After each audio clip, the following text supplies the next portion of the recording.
యేసుక్రీస్తు నామములో అందరికీ శుభాభివందనాలు తెలియజేస్తున్నాను. ఈరోజు దేవుని వాక్యం కీర్తన గ్రంథం 1వ అధ్యాయము 6వ వచనం. నీతిమంతుల మార్గము యెహోవాకు తెలియను, దుష్టుల మార్గము నాశనముకు నడుపును. జీవ మార్గం అనేది మనకి సంతోషము, ఆనందము, ఆశీర్వాదాన్ని ఇస్తుంది. దుష్ట మార్గము భయము, ఆందోళన, చింత, అనిశ్చిత అటువంటి విషయాలను కలుగు చేస్తుందని. జీవ మార్గములో నడవటం వలన ఎలా ఉంటాము అంటే మొదటగా ధన్యులుగా ఉంటాము. హెబ్రీ భాషలో ఈషార్ అనే మాటకు అర్థం ఆశీర్వాదము. క్రీస్తు జీవితం ద్వారా, జీవ మార్గం ద్వారా మనం ఆశీర్వాదాన్ని పొందుకుంటామని రచయిత మాట్లాడుతున్నాడు.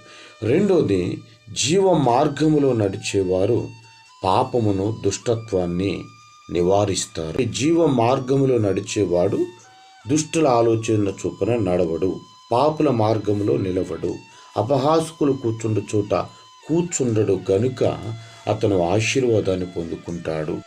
మూడోది, నీతి మార్గములో, జీవ మార్గములో నడిచేవారు ధర్మశాస్త్రానికి అనుగుణంగా జీవిస్తాడు. జీవ మార్గములో నడిచేటువంటి వ్యక్తి ఎప్పుడు కూడా ధర్మశాస్త్రము ప్రకారం నడుచుకుంటాడు, వాక్యానుసారంగా జీవించేవాడిగా ఉంటాడు.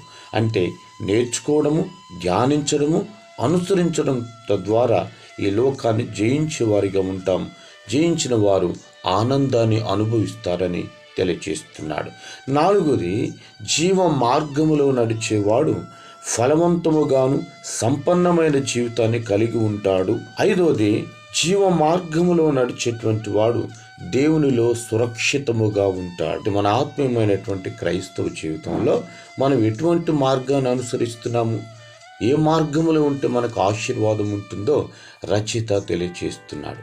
కాబట్టి జీవ మార్గము మనకు ఆశీర్వాదాన్ని ఇస్తుంది కనుక మనం జీవ మార్గములో నడుచుకునే వారిగా ఉందాం. అట్టి కృపా దేవుడు మనకు మెండుగా దయచేయునుగాక.